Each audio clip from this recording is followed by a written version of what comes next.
Good morning. Good morning. It's Coach D. Anthony with today's segment of Morning Minutes with Coach D.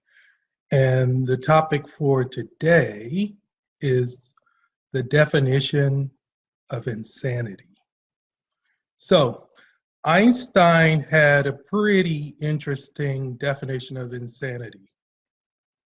Simply put, it was continuing to do the same thing over and over again and expecting different results. Now, how does that relate to grief recovery? Well, think about it this way. I know that you want to begin to get out of this place, out of the darkness and the misery and the pain that you've been struggling with. And maybe you've been struggling with it for months, maybe it's been years, maybe it's been decades even. But how often have you changed the tactics? I mean, really changed what you were doing and the way that you were approaching all of this at its core. That's what we're talking about here. So oftentimes what happens for us is we get hit by this most painful element, most painful hit that life has for us to take, which is the loss of our loved one. And many times it's a loved one that we would have just as soon given our very lives for. And that's why we're struggling with this kind of pain. But if we continue to just do the same thing that we always did, then what Einstein's definition assures us, and probably what your experiences so far will prove out, is that you'll continue to get the same results. If we do the same things over and over again, the insanity is expecting to get different results out of it. And so that's the point that I want to drive home today, that change is possible. No, we can't go back in time and prevent the loss and make it so that that never happened. But what we can do is change the thoughts, the decisions, the way that we are carrying all of this on a day-by-day basis that will help us learn to manage the grief in a much more effective way. Will help us begin to take steps toward recovery, towards the healing that we so desperately want. But it's going to require us to make some changes. Now, for these changes and for this ultimate destination of getting better, getting to the point where your days aren't consumed by all this pain and misery and sorrow, to get to that point, I want to be clear. You don't have to be able to see that today. You don't have to be able to understand how it happens or what the steps are. You just have to really want it. Dr. Martin Luther King Jr. said, we don't have to be able to see the top of the staircase in order to take the first step. So what I'm telling you is taking that first step, believing that there is something different at the top of that staircase. That's what's really crucial. And taking that first step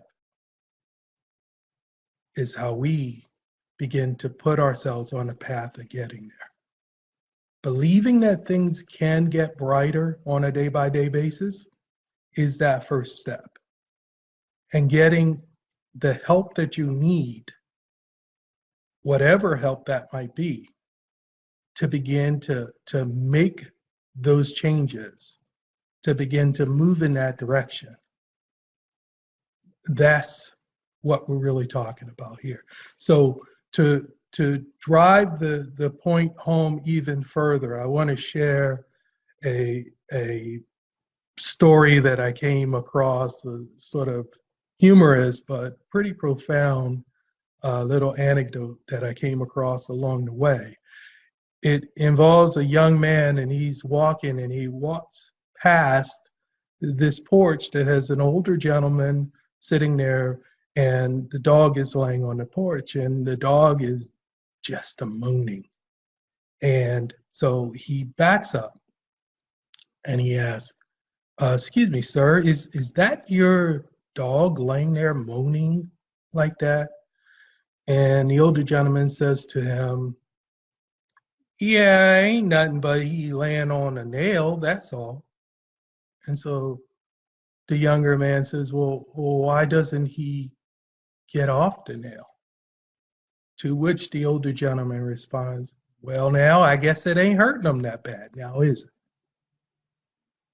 Now, I always thought that that story was so profound and so had so much truth packed into it, because you see, here's the thing. What it comes down to is that life is going to throw things at us.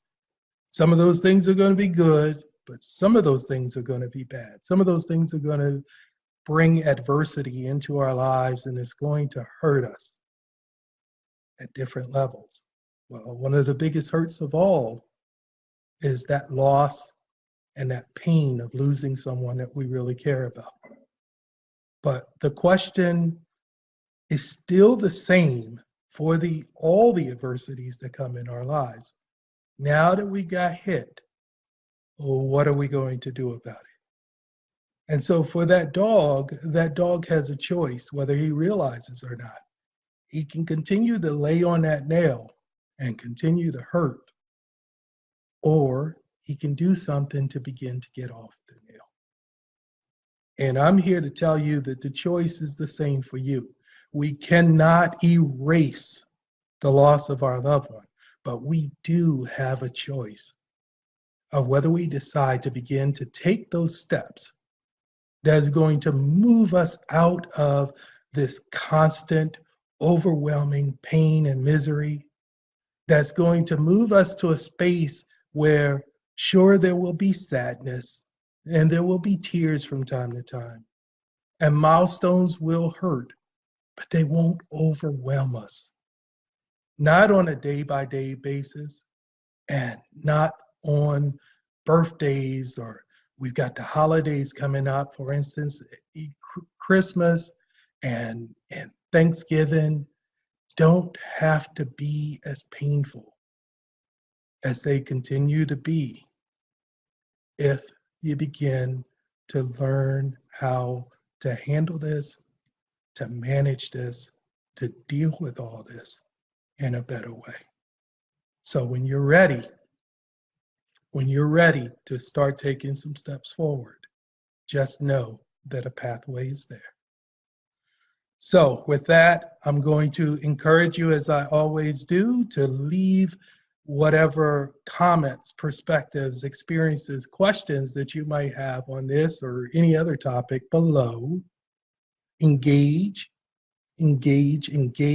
Your comments mean that Facebook recognizes that this is important material for you, so it's more likely to show up in your news feed so that you don't miss future Morning Minutes or any of our other posts. And also, it's more likely to show up for the members, for the other Stronger Than Grief members in their news feeds as well. So by you commenting, whether it's a deep comment or just, hey, like what you're doing, keep doing it, when you comment, you help us to help more people who are struggling to find their way as well. So thanks for that. And with that, I want to wish you your very best possible day, and we'll talk tomorrow. Bye.